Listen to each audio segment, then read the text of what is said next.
Nataratna NTR mass హీరోగా, నట సామ్రాట్ అక్కినేని ప్రేమ కథా చిత్రాలతో విజయ విహారం చేస్తున్న రోజులవి. వారిద్దరి మధ్య తనకంటూ ఒక ప్రత్యేకత ఉండాలని నటశేఖర కృష్ణ ఆలోచించి తనని తాను ప్రమోట్ చేసుకోవడం కోసం సొంత చిత్ర నిర్మాణ సంస్థను ప్రారంభించారు. ఆయన తమ్ముళ్ళు హనుమంతరావు, ఆదిశేషగిరిరావు అండగా నిలిచారు. పద్మలయ పతాకంపై హీరో కృష్ణ నిర్మించిన తొలి చిత్రం అగ్ని పరీక్ష. ఈ సినిమా విజయం సాధించలేదు. దానికి తోడు ఆయన నటించిన మిగిలిన సినిమాలు కూడా ఫ్లాప్ అవుతున్నాయి. తన కెరీర్ను ఎలా నిలబెట్టుకోవాలా అని ఆలోచించి కౌబాయ్ చిత్రం మోసగాళ్లకు మోసగాడు తీశారు కృష్ణ. ఆ రోజుల్లోనే ఏఎన్ఆర్ నటించిన దసరా బుల్లోడు చిత్రం విడుదలై ఘన విజయం సాధించింది. మోసగాళ్లకు మోసగాడు చిన్న సినిమాగా మొదలై హిట్ అయింది. కాకపోతే దసరా బుల్లోడు రేంజ్లో కలెక్షన్లు రాలేదు. ఆ వసూళ్లను అధిగమించాలనే పట్టుదలతో హీరో కృష్ణ తీసిన చిత్రం పండంటి కాపురం. మోసగాళ్లకు మోసగాడు చిత్రం విడుదలయ్యి విజయం సాధించడంతో హీరోగా కృష్ణ బయటి చిత్రాలతో బిజీ అయ్యారు. అందుకే ఆ తర్వాత 12 చిత్రాలు విడుదలయ్యాకే సొంత సినిమా చేసే అవకాశం వచ్చింది. దానికి నటుడు ప్రభాకర రెడ్డి ఒక రకంగా కారణం. ఆయన దగ్గర ఒక కథ ఉంది. అయితే ఆ కథను సినిమాగా తీయాలంటే భారీ బడ్జెట్తో పాటు స్టార్ హీరో సపోర్ట్ కూడా కావాలి. అందుకే హీరో కృష్ణను కలిశారు ప్రభాకర్ రెడ్డి. అంతకుముందు కృష్ణ హీరోగా ప్రభాకర రెడ్డి ఆధ్వర్యంలో పచ్చని సంసారం చిత్రం రూపుదిద్దుకుంది. ఆ చిత్ర నిర్మాణ సమయంలో వారిద్దరి మధ్య వేవ్ లెంగ్త్ బాగా కుదిరింది. అందుకే హీరో కృష్ణను కలిశారు ప్రభాకర్ రెడ్డి. కథ వినగానే కలిసి తీద్దామనే నిర్ణయానికి వచ్చారు ఇద్దరు. అలా హీరో కృష్ణ సమర్పణలో జయప్రద పిక్చర్స్ పతాకంపై జి హనుమంతరావు నిర్మాతగా పండంటి కాపురం చిత్రానికి శ్రీకారం చుట్టారు. పంపిణీదారుల ఆర్థిక అండదండలు లేకపోతే సినిమా తీయడం ఆ రోజుల్లో అసంభవం. అందుకే 1972 ఫిబ్రవరి నెలలో పూర్ణ పిక్చర్స్ అధినేత కామరాజును కలిశారు కృష్ణ ప్రభాకర్ రెడ్డి. పండంటి కాపురం చిత్రాన్ని కలర్లో తీయాలని హీరో కృష్ణ ప్లాన్. అయితే ఆ ఏడాది జనవరిలో విడుదలైన కలర్ చిత్రాలు అంతగా ఆడలేదు. అందుకే మిగిలిన నిర్మాతలు కలర్ చిత్రాలు తీయడానికి వెనుకంజ వేస్తున్నారు.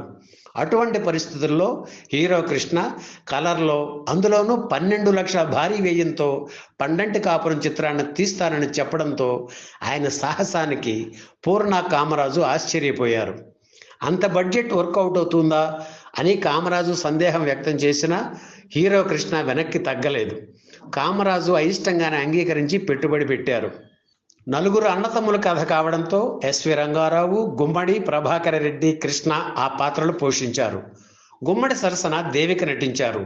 హీరోయిన్గా నటించి క్యారెక్టర్ రోల్స్కు టర్న్ అయిన బి సరోజాదేవి ప్రభాకర రెడ్డి సరసన నటించారు. హీరో కృష్ణ సరసన విజయ నిర్మల నటించారు. ఇందులో గుమ్మడిని ప్రేమించి విఫలమైన పాత్ర రాణి మాలిని దేవి. సినిమాలో కీలకమైన ఈ పాత్రకు మొదట భానుమతిని అనుకున్నా చివరికి జమునను ఎన్నుకున్నారు. ఆవిడ కెరీర్లో పండంటి కాపురం చిత్రంలోని పాత్ర రాణి మాలిని దేవి అపురూపంగా నిలిచింది. ఈ సినిమాలో సుజాతగా పరిచయమైన నటి తరువాత జయసుధగా జయకేతనం ఎగురవేశారు. ఇక బాలనటుడు నరేష్ కుమార్ ఆపై హీరోగా చాలా చిత్రాల్లో నటించి ప్రస్తుతం క్యారెక్టర్ ఆర్టిస్టుగా కొనసాగుతున్నారు. ప్రభాకర రెడ్డికి పర్మనెంట్ టీం ఉండేది. మాటల రచయిత మద్దిపట్ల సూరి, పాటల రచయిత గోపి, సంగీత దర్శకుడు కోదండపాణి, దర్శకుడు లక్ష్మీ దీపక్. పండంటి కాపురం చిత్రానికి వీరంతా పనిచేశారు. వాళ్లను ఏమాత్రం డిస్టర్బ్ చేయకుండా ఛాయాగ్రాహకునిగా విఎస్ఆర్ స్వామి, తన వాళ్ళు అనుకున్న కొందరు సాంకేతిక నిపుణుల్ని ఈ సినిమా కోసం హీరో కృష్ణ తీసుకున్నారు. 1972 మార్చి 17న పండంటి కాపురం చిత్రం షూటింగ్ మొదలైంది. ఇంతమంది ప్రముఖ తారలను పెట్టుకొని పక్కా ప్లానింగ్తో 90 రోజుల్లో షూటింగ్ పూర్తి చేశారు కృష్ణ. ఒక్కోసారి 4 లొకేషన్స్లో 4 యూనిట్లు పెట్టి చిత్రాన్ని వేగంగా పూర్తి చేసిన కృష్ణ శక్తి సామర్థ్యాలను ఎస్వీఆర్ వంటి మహానటులు ప్రశంసించడం విశేషం. 150 రోజులు పడుతుందని అనుకున్న చిత్రం 90 రోజుల్లోనే పూర్తి కావడం విశేషమేగా మరి.